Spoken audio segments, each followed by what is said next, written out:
Cool, so that's the show started. This is the NWC Show Ep.20, which is a big milestone for me, wanted to get there. And if you would like to introduce yourself. Yeah, I'm Billy Strachan. I do stuff about Scottish wrestling almost too much. Man, that's the best introduction we've had so far. just wrestling stuff, just things that's happening. Yeah, just...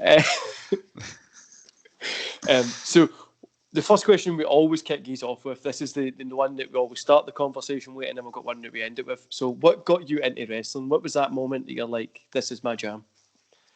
You know what? That's also the same question I use for my ones as well, because it's the easiest icebreaker. Well, so for getting into wrestling, my first memory of it actually happened very recently. Well, like it was a milestone quite recently for it. Was the Undertaker burning Vince McMahon's Teddy in front of him after an Inferno match. So even after countless nights and nightmares afterwards, I still wanted to see more of it. So I saw like bits and pieces over the years, but it was when it was Sunday Night Heat was on Channel 4. That's when I first proper, like every Sunday, like it was about 6 o'clock, I'd watch WWF Heat, Sunday Night Heat, and it was just amazing. Man, I remember the kind of Sunday Night Heat, 6 o'clock kind of time, when just sitting down and watching it and being on like this. When I was really younger, it's like faint memories of like the Teddy burning and stuff like that. But I really remember the Sunday Night Heat stuff, and then Sky One watching the kind of catch up for Raw. It's so weird to try and explain it to an American who was so open to like wrestling over there. Here it was like you had like 2 days to watch it, otherwise you never got to see it unless you tried to record it or something. Oh yeah, get the VHS out. But no, I think the first Heat I remember is the one just after Davey Boy Smith passed away, because I still remember seeing him come up and saying Davey Boy Smith, whatever, 299, whatever it was. But yeah, same. If you're lucky, you see SmackDown on Saturday. If you're very lucky and you weren't stuck going to Sunday school or anything, you see Metal on Sunday as well, which is like the best time. I get to see Steve Blackman matches constantly, which, never a bad thing. Man, for me, I don't know what age you're at. I turned 30 this year, so we might remember the same kind of time as the WCW used to be on Channel 5, like Saturday night. Worldwide. Yeah. No, like the actual WCW Nitro would just be put on Channel 5 on a Saturday, so it was like the week. So like if it was on that Monday, it was a Saturday after, and it would start at like 8 o'clock. I just remember being in my pajamas sitting watching that, and that's how I fell in love with like Sting, Goldberg, Hogan, all that kind of stuff. I just fell in love with it. See, we're the same age then. I turned 30 last year, but I don't remember that at all. I remember Worldwide. That's how I was on a Friday, because I came home from school, got changed, went to football practice, and then had to run home so I could see Worldwide and see its ridiculous things with the Batman kapows and kablam. So I loved the Filthy Animals as the team I remember from that specifically. But I mean, when Invasion came, I was seeing all these guys I'd never seen before. So it was, but Filthy Animals was the ones I remember anyway. Let's see, for me, it's the other way around. I never remember Worldwide. I always remember the Nitro and kind of Thunder cuts being shown. And I don't know if it was Worldwide or what it was. I just never remember that WCW Worldwide. I don't know why, but I remember the Nitro being on Channel 5 and just falling in love with Sting. And Filthy Animals was something that I used to like when I was a kid as well. Also like Chronic and stuff like that. People don't understand how much of a mark I was for Chronic back in the day. I don't even know why. They weren't like the best. I just liked the look of them when I was a kid. I know, but it's ones you would never tell your friends really, because when you look at them, if your parents look at them, it's just two dudes looking like gimps, and then you just go, but they're cool. They're not. If you go back now, they're not. They don't look cool. They look weird. Yeah, man. I went back recently, so I normally do like a kind of watch along show, and then obviously just watching wrestling to enjoy it. And I went back and watched like some old WCW 2000 stuff, and Chronic was there, and I was like, why did I even like these guys? They just look so awkward and they look horrible. But like you just, that was your people, and you're a kid. You just have to let them go with it. Absolutely, we've all liked, we've all had our boys, so to speak, and yeah. Yeah, right. So how long have you been a fan? Have you been a fan for like just pretty much all you can remember, or have you had dips in and out here and there? No, I never dipped. So it's 22 years then it would be. I've been watching wrestling for the good and bad. But I mean, the only time I would consider it, say, a dip, it would be if is when I literally couldn't watch it. So if it wasn't on like on digital, when if we didn't have Sky or anything. But even then, I was still going over to my mates and we always had a friend that had Sky Box Office or his parents would order the shows on Sky Box Office, so I'd borrow the tape off him 3 days afterwards. I'd still get the magazine. I was super confused because I during that time would have been when Brock Lesnar came in, so I'd never seen anything of Brock Lesnar, and people were going nuts for him, and I'm just going, "Oh, this guy looks amazing," but I just haven't seen him wrestle because I haven't seen a pay-per-view yet, or haven't seen him on a show, and finally actually seen him was against the Hardys, which hurt my heart because the Hardys is my favorite team ever. So, but no, I've never dipped. Unfortunately, I've stuck it through the good and bad last 20 years.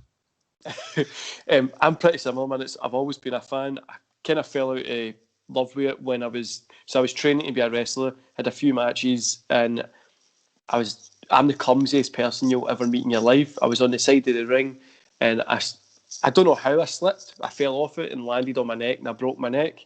So when I went to the doctors and stuff a couple of weeks later. So 6 weeks later, I went and they were like, "Yeah, you should have came in here like 6 weeks ago. Like you've injured yourself really, really badly. We need to take you." Anyway, long story short, I fell out of love with wrestling for a bit because I was like, it doesn't want me anymore like that. I was still young and I was like, it doesn't love me. I don't want to watch it.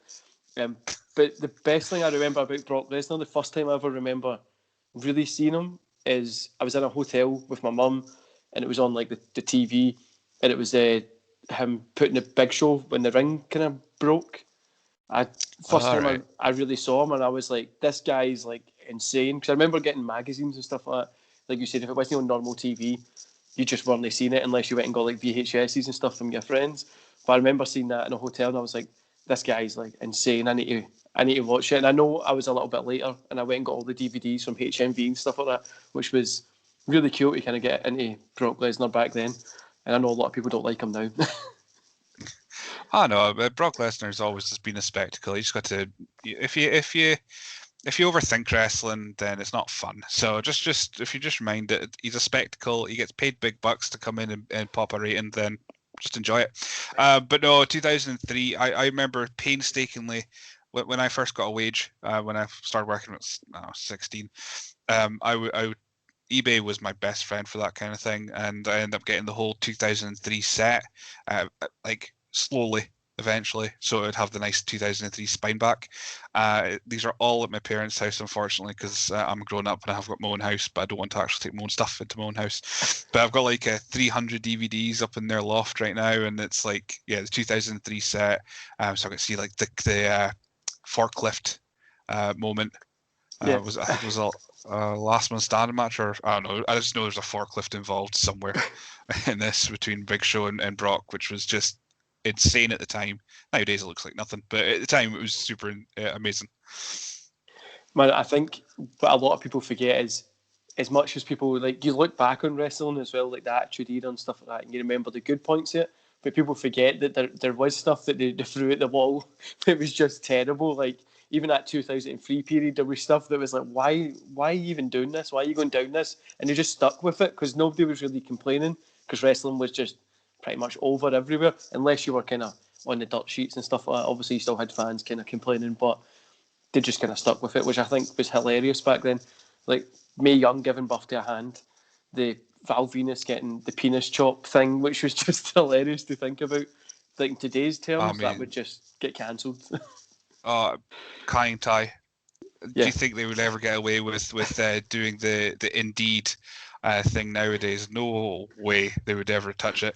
But no, I mean, for me, my favorite time is not even Attitude Era. It's that awkward point where everyone hates. I loved Invasion. and I still love Invasion. I'll go back and watch it and go, I love this. I don't care. There was no Sting, no Goldberg. I didn't know who half these guys were or how important they were. So I was just loving seeing Mike Awesome throw someone through a ladder. I didn't care. I just wanted to see some wrestling.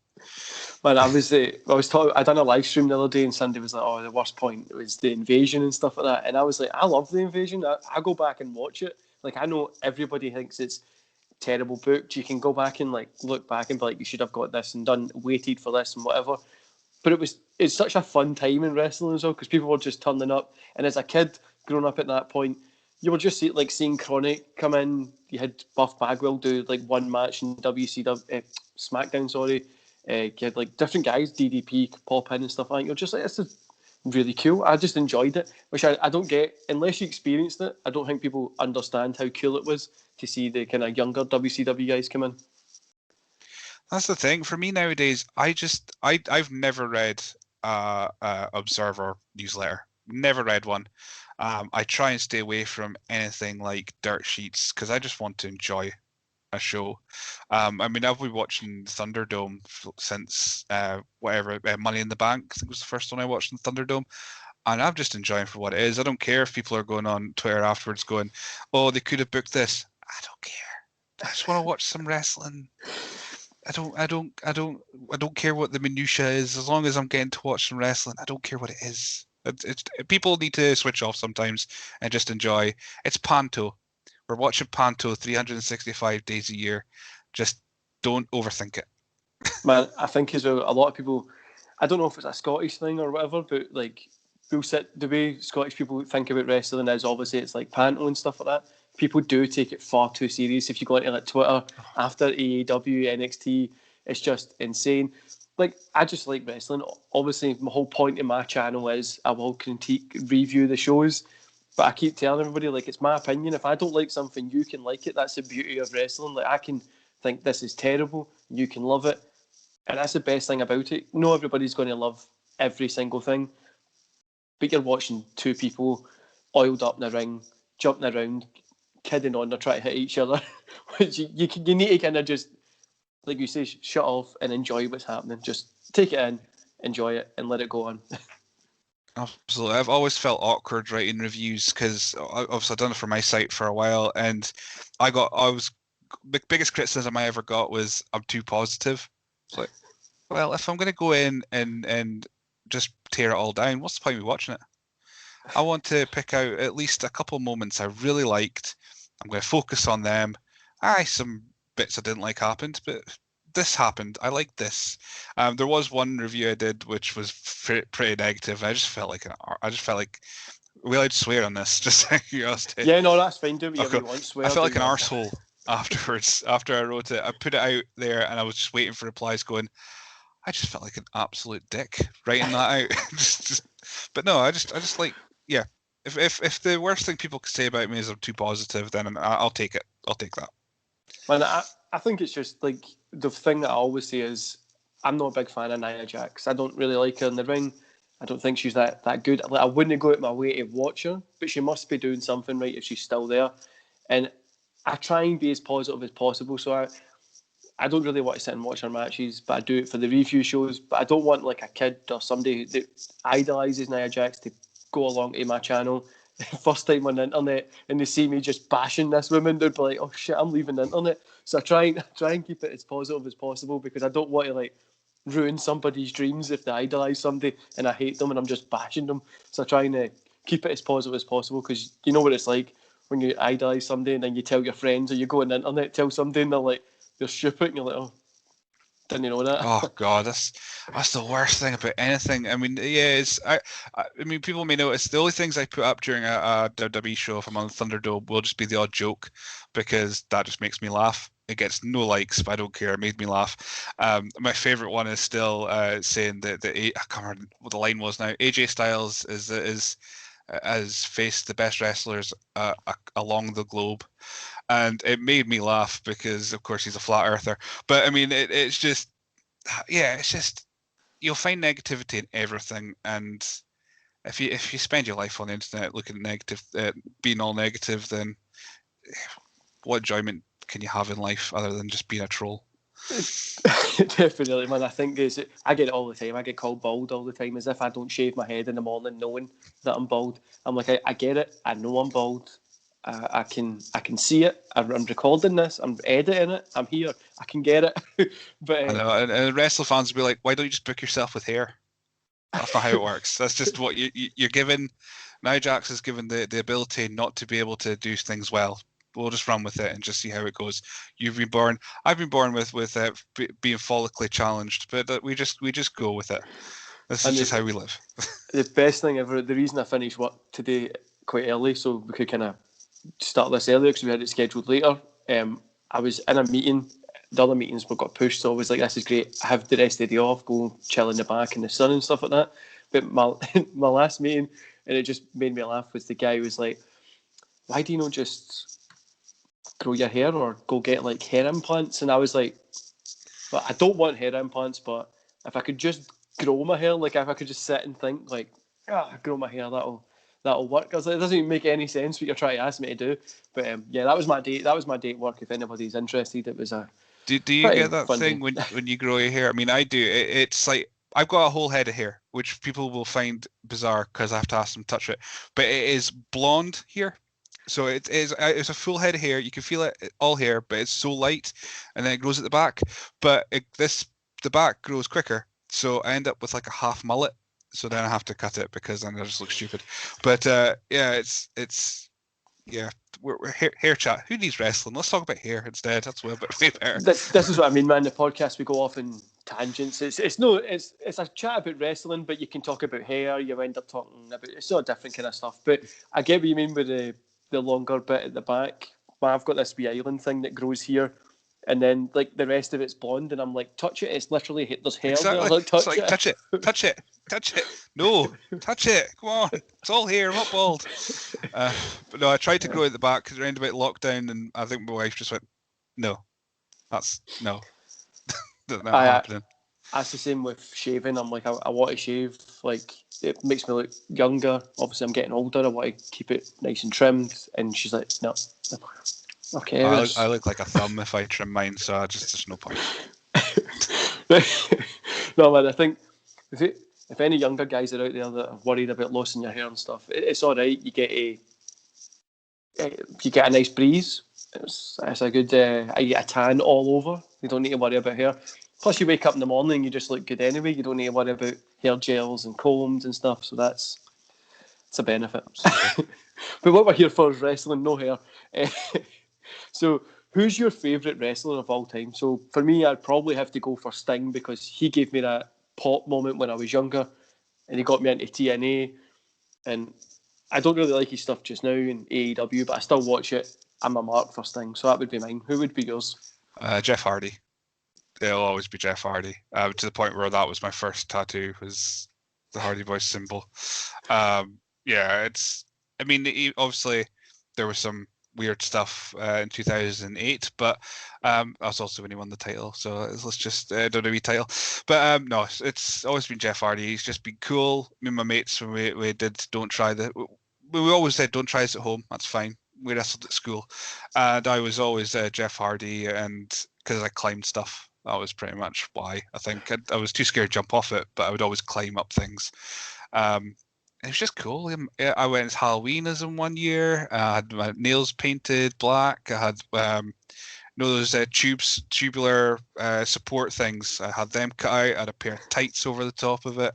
Thankfully, as far as I'm aware, there's no photographic evidence of it because it was like 2002 and no, that makes me sound way too old for it. 2001, I was 11. That makes it sound way better. And digital cameras weren't really a thing, so thankfully there's no photographic evidence. But yeah, it's always been Jeff Hardy for me. Man, I love Jeff Hardy's matches as well. I do like that 2008 period when he wins the belt for the first time, even if there is like issues and stuff like that. But I do love see when he wins the belt for the first time, then he's kind of CM Punk run and stuff like that as well. I really like that time. Maybe obviously the thing with Sting and TNA, we just forget about that a little bit. Yeah, but, sorry, it was 2010, wasn't it? I'm getting my years mixed up. I'm that old now. Yeah, but I don't remember either, man. Sorry, no, but so obviously you're saying like Jeff Hardy's your favourite one. I've got a funny story. I went to a signing and it says the Hardy Boys was going to be there, so I went to go get the autograph by Jeff Hardy, because as much as people our age growing up, as much as Matt Hardy was cool, Jeff Hardy was the guy for everybody. He was the guy who you wanted to be, you looked up to. He just seemed cooler. And I went to go get signed, but it was only Matt Hardy that turned up. So I've got it just down there. It's a signature from Matt Hardy, and I just remember being so gutted that Jeff Hardy wasn't there.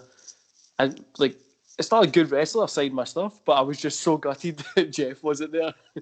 Oh, I mean, I'd be so happy to meet Matt, but yeah, I'd kind of be the same. It's like, oh, you're one of my second favourites. Although I did that when I met Lita. No, I didn't do that when I met Lita, but I had such an awkward experience with her. If anyone's listened to the Wrestling Gal podcast, I've explained it in way more depth, but I'll give you the brief story. Was I turned up in a Hardy Boys t-shirt, because, you know, Team Extreme and all that. And we was in this queue for ages. She complimented me on this t-shirt, saying, "Oh, cool t-shirt." And I'm not very good speaking to people face to face. This is easy, because if one of us gets fed up, I could just ditch the call. But face to face, I went, "Oh, I couldn't find one of your t-shirts on eBay." And I just felt like a dick as soon as I said it. And then she went, "I don't know how eBay popped into my head so often," because then she signed it. "Oh, what's your name, Billy?" "Oh yeah, if you just sign it to Billy, I'm not going to sell it or anything." Why am I saying this? Stop it. Stop saying these things. And then I got a 8x10. I chose the most classy picture of her, the one that wasn't in a bikini.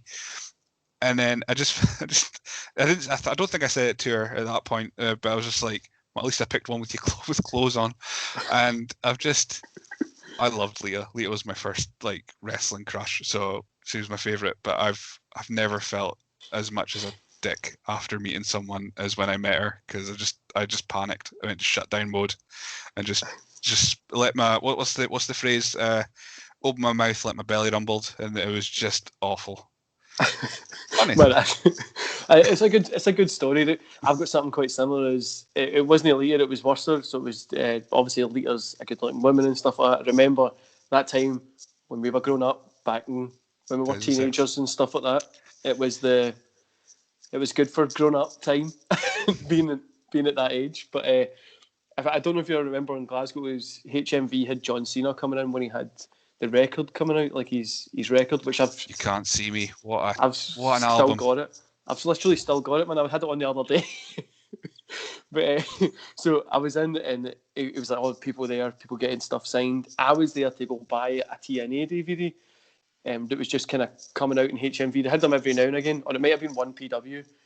I can't remember what it was, but I was there, and he was like, "Oh, like, are you here to get stuff signed?" He was like talking to people in the crowd, and he was asking me, and I was like, No, I'm here for another DVD. Like, I'm here for the TNA one. I just remember him like just staring at me as if like, I hate you, and then walking over, and he picked it up, gave me it, and he was like, "There you go." And I left, and I was just like, "Oh, it was." Well, I went and paid for it. I didn't just leave. That would have been theft. But I was like, that's such a weird like coincidence that somebody that like if looking back, I'm like, why did I not like stay for an autograph or something? This is such a cool moment, like a mark-out moment when I'm older. But back then, I was just like, no, I want that DVD. I'm no interested in talking to you. I know, it's just so weird when you go into. I mean, I've somehow got a WWF foam tag team title signed by Hacksaw Jim Duggan, because the first time I went to a WrestleZone show was Aberdeen Anarchy, and it was him and Billy Gunn was the guests, and I love Billy Gunn. Give me Billy Gunn. I love all the kind of people that you're just like, they're a bit naff during the Attitude Era, but I'm like, no, these are the guys I want to see. I got him to sign it, and again, I opened my mouth, let my belly rumble by going, "Oh, I really enjoyed your career, even the smoking guns." And then I turned around and Hacksaw went, "Do you want me to sign that too?" And I went, "Yeah, go for it. You've never held it, but go for it. Sign it. I don't care." I was excited to be there. But no, I do have an awful habit of just shutting down my brain for a moment and just speaking utter crap to these wrestlers. And this, thankfully, I've only had 2 negative experiences so far that they've given me. I've probably given them plenty. But yeah, it's still fun. I really think it's a Scottish experience, man, with the kind of just letting your your mouth rumble instead of like thinking about it through. Like, this person would like you to say this, and then you'll just like say something totally different. Like, I do it as well. Like, when you meet somebody, I've had people come on the podcast as well. Like, I had a guy from AEW Dark, and I was like, yeah, I've just checked out your matches over the past couple of days, and I was like, why did I just say that? It's going to sound like I've never seen this guy before. Like, I knew who he was, and I reached out to get him onto get him onto the podcast, and I was like, yeah, I've only been checking you out for the past couple of days, and I was like, why? You say it's like a wee voice in your head, just like slapping you, like, what are you doing? Just act normal. You know, you've seen the guy before, just make him feel like you're a fan or something, instead of it just being like, I only checked you out yesterday. I know it's like a Scottish thing. We try to downplay how excited we are, just going, "All right, I've heard of you. I've heard you're all right." But no, we're inside. We're just like, wrestling. But on the note of Billy Gunn, Mr. Assman, my very first pay-per-view I ever got in VHS was King of the Ring 1999, the one where he won it, and I was a big mark for it, like just a huge mark for Mr. Ass at that point when I was a kid. I was like 8, so I was just like, every time I've always just been like a poor massive fan from him. And I was at a wrestling show one time, and for some reason I remember just speaking to this guy at a bar after it, and it turned out to be like somebody who was with Billy Gunn. He came over, we were talking, and I was like, would you add me on Facebook? He added me on Facebook, and he wishes me happy birthday every year for like the past 13, 14 years, and every time I see it come up, it's just like HBD, and I'm like, this is insane. That is amazing. Yeah, that was my first VHS tape. Just for nobody asking, was WrestleMania 15, and it was King of the Ring 2000. So the worst thing is, man, is to try to find VHSs back then as well. Like, people don't understand how we sound old now. These kids today with a network and YouTube, like, us was just like, if you found a VHS or your Asda started stocking DVDs, you got it. But like, at that point, it was like really hard. It was so rare to find them. Absolutely, yeah. Nowadays they've got. I still can't believe that with the advent of the network, there's still DVDs going out in Asda and that. But looking at now, there's like a whole row. I'm thinking, back in my day, you'd have to. You'd be lucky if you saw one. I mean, I had to get my folks to buy. I was in W.H. Smith, and DVDs were a thing at this point. But there was an ECW compilation there for $1.99, so they must have been trying to just shift it. And I was like, I've never seen ECW, but that's $1.99. I'm buying it. So there we go. But no, I've still got all my VHS. Again, it's in this mystical loft. But I've got a good over 100 videos. I don't want to get rid of, because what I mean. Just keep them. Yeah. Is it when you got to get to the point where they're like, okay, you need to get rid of them? You're like, but it looks cool. Look at all the artwork on it and stuff like that. But I remember I lost quite a lot of my DVDs when I was younger, like between moving houses and personal stuff. But I had loads, man. I had like the WrestleMania anthology, pretty much nearly every Tide classic, if you remember those, the double kind of ones. The Royal Rumble 2004 collection I got for free.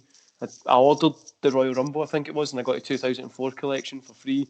But I was like, this is just all these DVDs, and then it got to the point where I was like, look, I'm going to need to start getting rid of some of these, and I decided just to get a storage place just to put them in. And then, like I say, I lost quite a lot, but I've still got tons of. I don't know if you remember 1PW, which was like a English-based. They spent far too much money to get like Abyss, Christian Cage, AJ Styles, but it was good to go back and watch it. I've got like all those DVDs, TNA. I've still got like probably like 50, 60 just kind of sitting there, just still enjoying them. Yeah, I've got a bunch of 1PW as well, again, in this area. But I've got like Scottish wrestling ones as well, and all that. So, but I find it. I think it's just because, again, streaming, you get in the network anytime you want for WWE stuff. But I'm so lazy with DVDs. I've got them, but I just can't be bothered opening it, put it into the thing, sit back down, and waiting for it to load.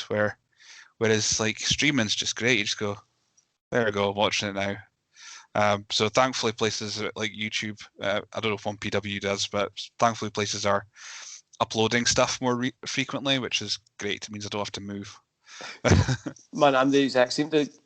Even like video games, like if I get into a video game, it's like it's cheaper to go buy it in disc, and I'm like, but then I literally need to get up and put it in, or I could just be here with beer and click on what I want to watch. Like, so you're telling me it's a £10 dearer if I can just not move? I'm going to pay the £10. I'm an adult. I can make those bad financial decisions. Yeah. So, what got you to set up your channel and I've been checking out your kind of stuff. I'm not going to lie. I'm not going to try and blow smoke up your ass. I kind of found you like a couple of months ago. I think you followed me and you liked a few of my posts, and I was like, I'll go in and check this guy. And I was like, I'm not going to send this guy ask if he's going to be in my podcast because he looks like he's far too busy with all these like cool people being on his podcast. And then I seen you pop up like I'm free to be on somebody's podcast, and that's how I was like, oh, I'm going to slide into his DMs. Honestly, I was just fed up preparing questions. I was like, I still want to do podcasts, but I want none of the responsibility with doing questions or even editing it. I don't edit mine anyway. But it's so the whole story is I started. It was initially OSW TV, is what it started as back in 2013. It was a side bit to go with a Facebook page, Bebo, then Facebook page called OSW Chat. You may recognise all these initials because it was set up by three of us: Davin Malloy, myself, and Jay Hunter. And of course, Jay Hunter's went and do something that's amazing and way more popular, OSW Review, and I started OSW TV. Eventually, I changed it to SWN because everyone was like, "Oh, you the Irish guys." Well, clearly I'm not, because A, I'm Scottish, and B, have you seen how many followers I've got in comparison? I don't think so. But yeah, I just wanted to talk about Scottish wrestling because I went to a show in Perth and I had Roddy Piper, Tatanka, Chavo Guerrero. There was someone else. Who was it? Who was it? Tatanka. Did I say Tatanka? Anyway, Teddy Biasi. That was the other one. Teddy Biasi. Which is the one I got signed. I should really remember that one. I got a WrestleMania 4 VHS signed. But yeah, I really enjoyed the show. Want to see more of it. Went to more shows and met all these people. And I thought people need to know about this. Like guys are from Still Game here. The people need to know. I went to write about it. So I did some reviews. I did a really crap interview series where I asked them 5 questions again because I hate preparing questions. Did that for ages, and then eventually when lockdown happened, I couldn't do results, I couldn't do reviews because there's no shows. So I thought, fuck it, I'll try a podcast. It seems easy. People, I know I'll work out to use Zoom, and yeah, since then I've recorded how many podcasts now? 60 in total between interviews. I did untitled ones with people that aren't necessarily wrestlers but have like interest in wrestling. I do a live series on Facebook. Try to do that once a month just to catch up with folk. Yeah, for someone who's really unsociable in real life, I seem to be quite sociable when it comes to podcasting. I don't know why. I don't know how, but that's just where I am after come up to 8 years now. So that was a really long story. I just started it because there's nothing else to do. And I was the exact same last year. That obviously lockdown happened. My business kind of just went like, okay, no clients anymore. So I was like, I've not got any work to do. I'm no sitting listening to my kids talk to me for like however many hours they're awake, and then try to teach them stuff. I was like, you know what, I'm going to start talking about wrestling because I watch it all the time. It was my kind of partner was like, you need to talk about wrestling because I used to do like reviews, breakdowns for her, and she'd be like, going to just record this and like talk to somebody else. Then it took me, I don't know, months to build up the courage to finally send like a few emails to be like, would you like to be on a podcast? And everybody's literally like, I'd love to be on a podcast. So then that's how I've had 20 in like the past. I only started doing podcasting like 3 weeks ago, but maybe 4 weeks. But it was like, I was like, such a fun time to talk about wrestling with other people instead of for me just talking to myself to the camera. if that makes sense. Absolutely. I mean, this is my in between doing my own podcast and this is my sociable time. This is me just talking to other people, and because I'm kind of the same. Thankfully, my wife's, when the wrestling was on, as long as it was a Rumble, she'd be more than happy to come to shows. So I didn't have to break down the shows to her piece by piece. But I just wanted to keep doing something, and I wanted to keep providing opportunities. It's going to sound really wanky when I say it out loud, but I wanted to provide opportunities for people to at least put their name out somehow. So a lot of the people I spoke to in the initial first season, which because I just started halfway through the year, so I thought, oh well, 6 months, that's the first season, were like trainees or people that didn't have as many stories. One, because I thought they'd be more up to speaking to me because they don't have a career as yet and they're just getting their name out, and two, it gave me a chance to try and see if I enjoyed it. And I've had some great chats with people. I've had, and then the second season's come in, I've gotten a little bit more brave, so I went for guys like Luke King Sharp, and you spoke to Krieger, so I spoke to Krieger because these are guys that I'm like, oh, these guys are actual, for me they're big deals. So and then now I'm trying to get braver by contacting I tried to contact WWE, that went disastrously. Contacted Ring of Honor as well to try and get Joe Hendry. So I'm just trying. It's taking steps. I'll start with and I still interview people that are trainees because they still have stories to tell, and I'm happy to provide that platform for them. But no, I just want people to know that Scottish wrestling is pretty decent, and I will just do what I can to do to get that story out there.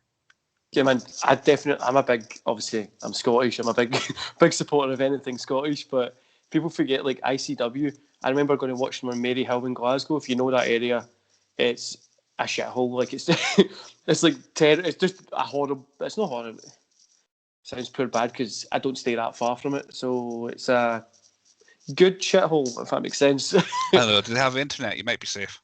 I don't know, but it was like a community centre there, and ICW used to be in there, and I remember being one of three people in the crowd, one of two.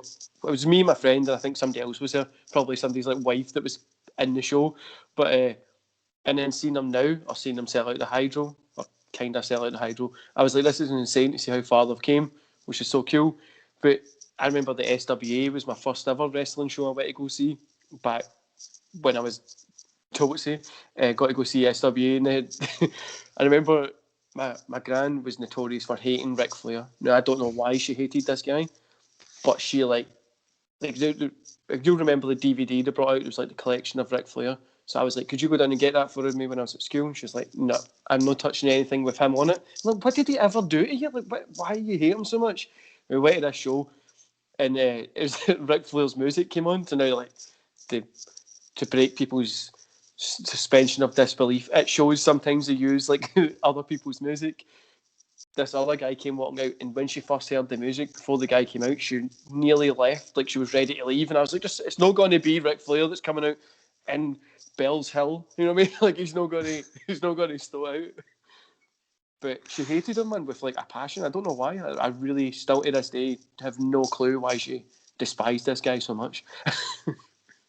But no, I mean, speaking of going to shows, I mean, for me, I'm up in Elgin, so I'm up in the northeast. I don't know what we call ourselves. North. It's like not weird, but the shows I go to are WrestleZone, so it's Aberdeen, and people seem to forget about it because they at least once a year, they have their show at the Aberdeen Anarchy show, and it draws over 1,000 people every year. People just, I think that was the reason why I set this up. I'm just like, I've got a different perspective to people that are in the Central Belt or have all this wrestling like within miles of each other. I've got to go at least an hour and a half if I'm going to go see it. So I just want, I just want people to know that there's stuff up here as well, and I'll report about stuff down south as well, but of Scotland. But there's we're not all that. It's not the sticks up here entirely. There's a little bit, but not entirely. No, man, it's a different place because obviously Glasgow, Edinburgh are like the massive cities of Scotland. Aberdeen's a massive city as well. Well, like it's like half the size of Glasgow, but like they do have like cool wrestling shows. I remember there was a guy I've totally forgot his name, but it was a guy that I used to hang around with a lot when I was younger. It shows you how old I'm getting. I'm forgetting his name. And he went and done wrestling in Aberdeen. He used to have a few shows. I can never remember his name. If I could, I would tell you. He's probably is somebody. It's like a promoter or somebody for somebody up there, and I just have no clue what his name is. But it's such a cool place as well. Like, I remember being to a few different shows up there, and it's just a different experience. For me, it's like going on holiday because it's so far away from Glasgow. And if anybody who isn't from Scotland, like an hour and a half from anybody, it's like that's like a total different change of scenery. An hour and a half from Glasgow, people start saying Ken and stuff like that, which is so weird. Yeah, an hour and a half from here. The other way, I'd probably end up I'd end up in like the Black Isle or something. That's just a terrifying place to think of if you go in the dark. But no, it's Scotland's strange like that. Yeah, hour and a half anyway. It's a total different accent, way of life. There's different names for batteries. Yeah, and then you've got Americans that are like, I normally drive like 4 or 5 hours. Scotland, it's like, I'm not driving 4 or 5 miles. What are you talking about? God, no. That's too far. 26-minute walk. You're all right. I'm staying in. I mind I drove down to Edinburgh for a show. I was somehow coerced into being a driver for a company, for a wrestling company called Rock and Wrestle, and they went, "Oh, you can drive.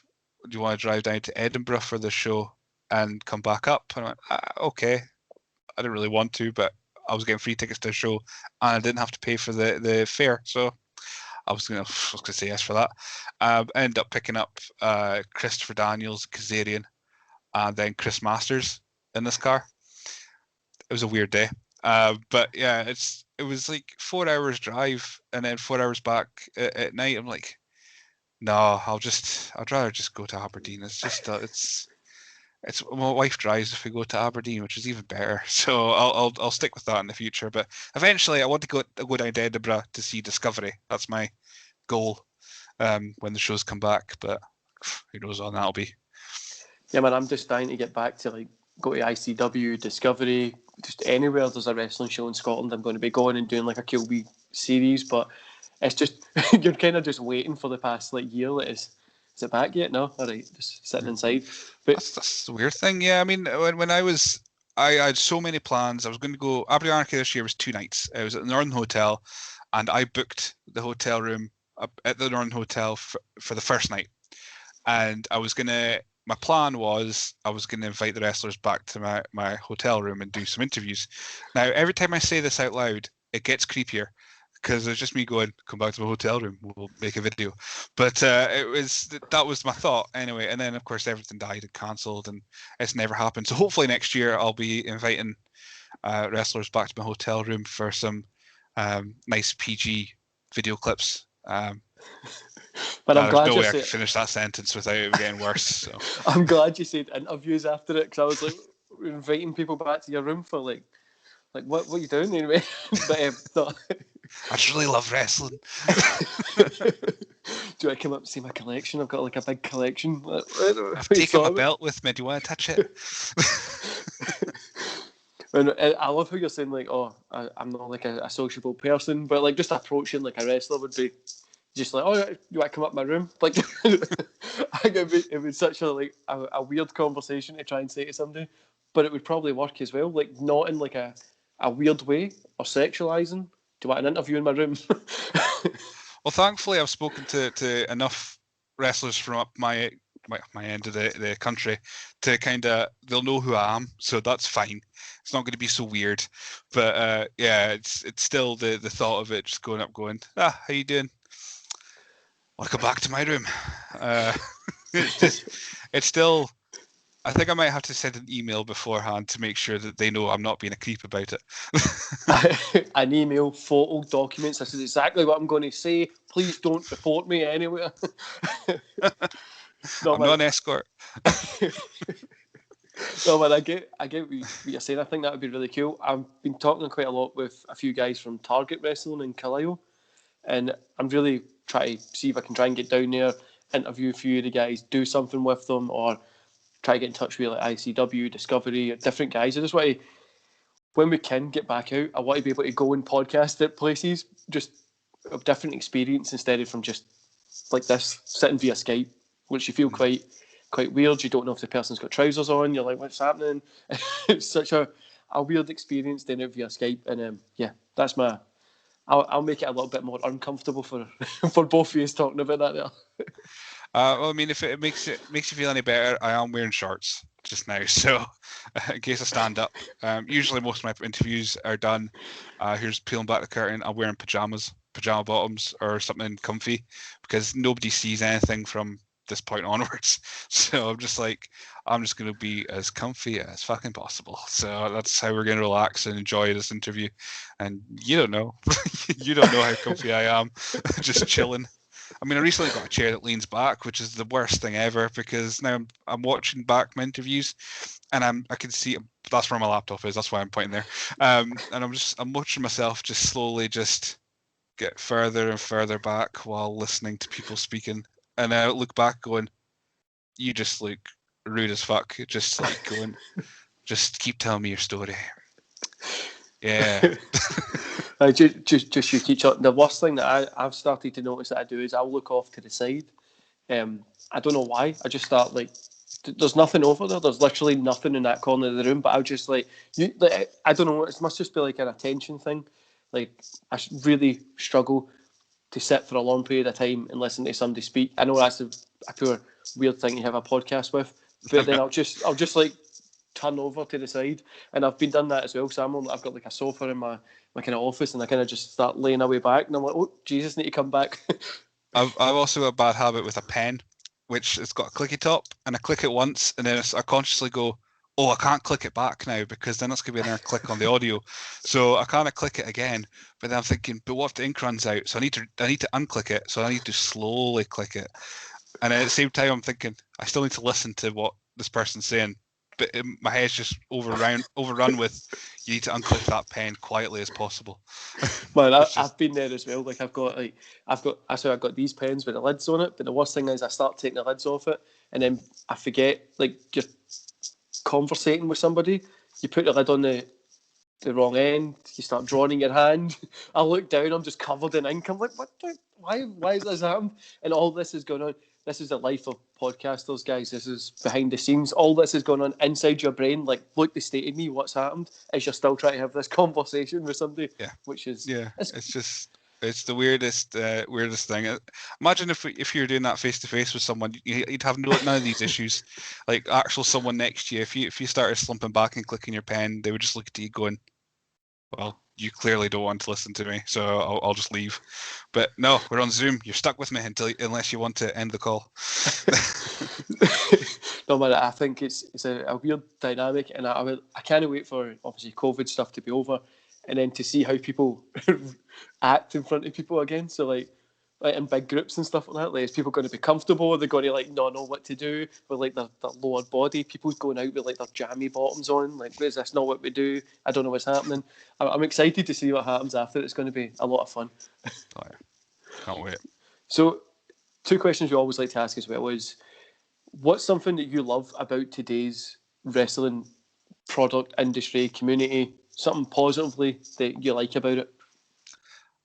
Well, we've already kind of discussed it, but ease of access. Yeah. It's just so easy to watch wrestling nowadays.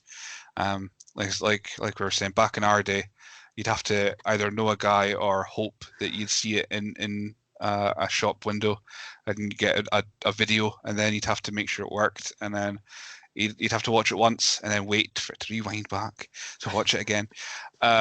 But nowadays, it's just 2 clicks. There's YouTube, there's networks or streaming services, whether they cost anything or don't. It's ridiculously easy to find wrestling you like nowadays. And back to the people moaning about, oh, I don't like this. There is hundreds and thousands of hours of wrestling that's recent, that's live, that's different. We've got things that I've never watched, Choco Pro, but it looks weird. And if people want to like that, watch that. If they want to see something more like fight based, you've got like Josh Barnett's Bloodsport. If you want something entertainment, you've got WWE. If you got something really indie, even though they try not to be, you've got AEW. So you just, there's literally every kind of wrestling at your disposal it's so easy to find. So that's probably the best thing about wrestling nowadays.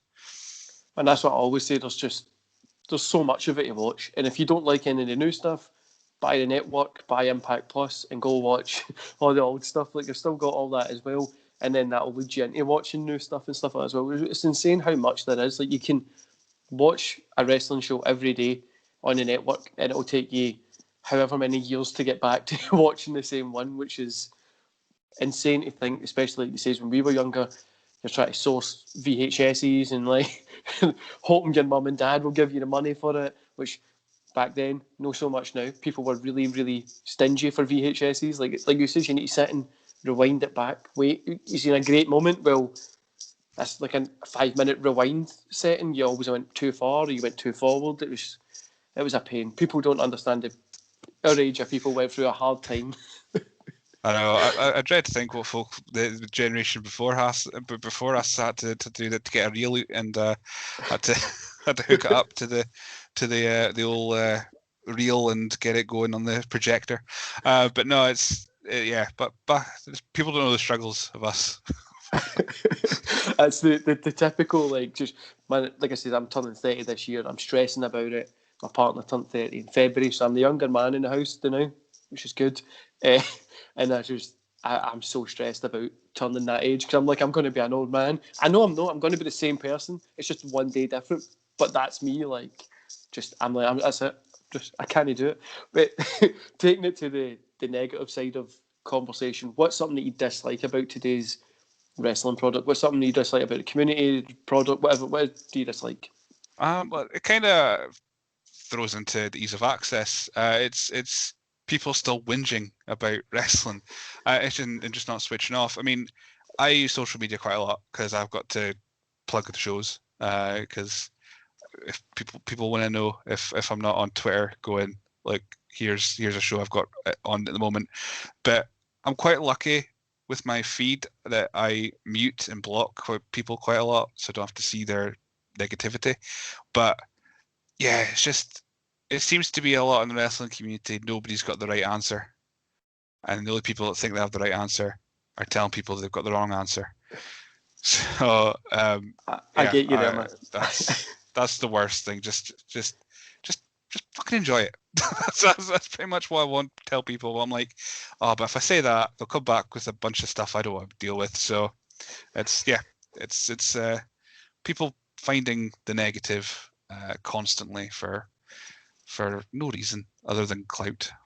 Man, I just think it's similar. Like the way Twitter is specific, like literally Twitter is the way it is after a show is insane. Like when Christian debuted, okay, they made it out to be bigger than what it is, but if you think the Attitude Era, the way they built their stars was they were going to.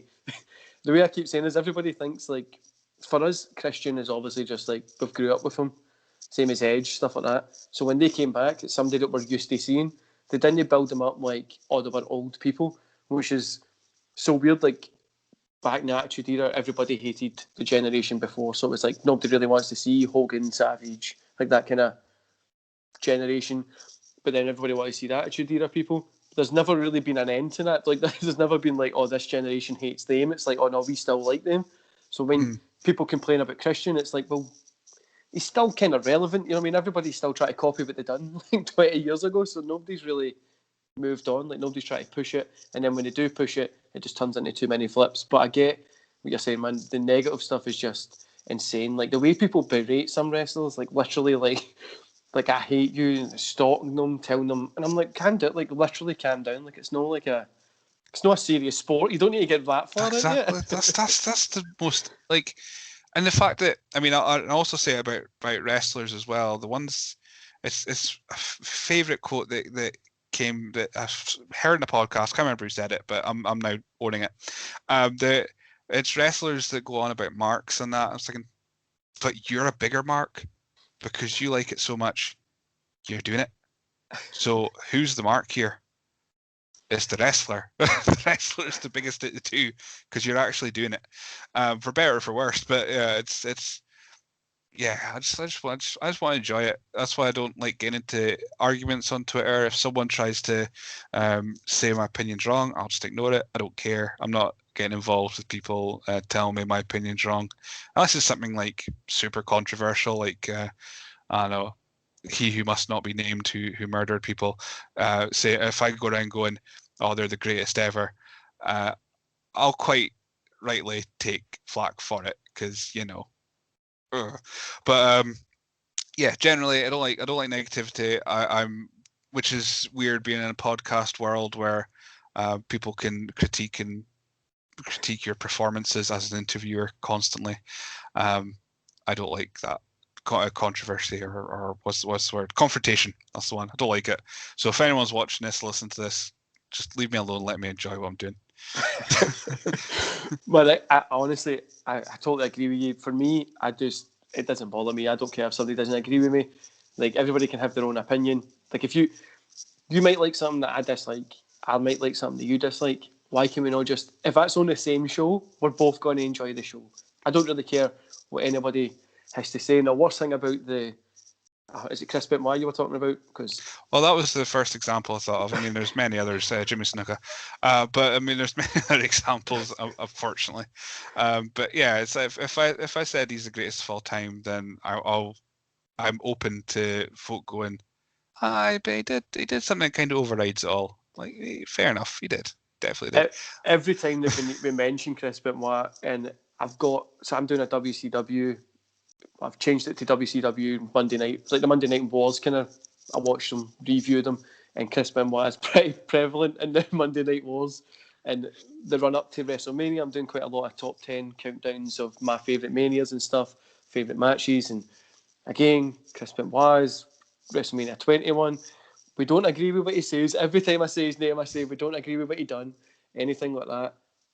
The stuff he done in the ring, we're just taking it from that point before he done that. That's what I always say, because I have people always say to me, why are you supporting him? Like, I'm literally not supporting him.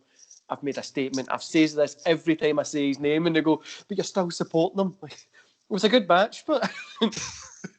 I know I had that conundrum last year, of course, when Speaking Out came out, and I spent so much time deleting things and taking stuff off my site because a lot of people were named. But I did a review thing of SWA Full On, and I had to put a big paragraph beforehand just to make sure people were aware. Yeah, there's people on this show that are wrong uns. So I don't support what they did. I'm just speaking about the match itself. This is what it was good. This is what was bad. I'm not going to go, oh, it was good, even though he's a bit of a wrong un. But yeah, it's. I think it's going to take a long time for folk to kind of not be scared to put out their opinions about that kind of stuff. I mean, still, Chris Benoit murdered people, so it's going to take a little bit longer. But yeah, it wasn't just people as well. It was like the worst thing you could do. Yeah, but like. So, see, this is the humour that Scottish people have. If people don't get this is the kind of stuff that Scottish people laugh at, which the rest of the world don't get. That's why we invented the rest of the world. Just putting that out there. But I get what you mean about wrestlers being marksmen. I had somebody, no names, I'm not going to say it, a conversation at some point with somebody that says they don't watch wrestling anymore. They're a wrestler. They don't watch wrestling anymore. They just focus on their own stuff, and that doesn't make them a mark. And I was like, you're literally a mark for saying that. Like, you only watch your stuff because you think your stuff is good. So that means that you think you're the best wrestler, and that makes you a mark. You are the person that you said you don't want to be. I mean, how can you be a wrestler and not watch wrestling? It boggles my mind how. Because I mean, you'd want to learn it, obviously. Like, and obviously the business evolves, so you're not going to be. I mean. Obviously, there's still places for throwbacks and old kind of stuff, but generally, if you want to evolve as a wrestler, you watch what's currently making money. And I said, but apparently we're wrong. But aye. Well, what do I know? So, finishing off the podcast, because it's getting dark here in Scotland, and if people don't know, the haggises come out, and then they start taking people away and stuff like that. So. I lost many family members because of that.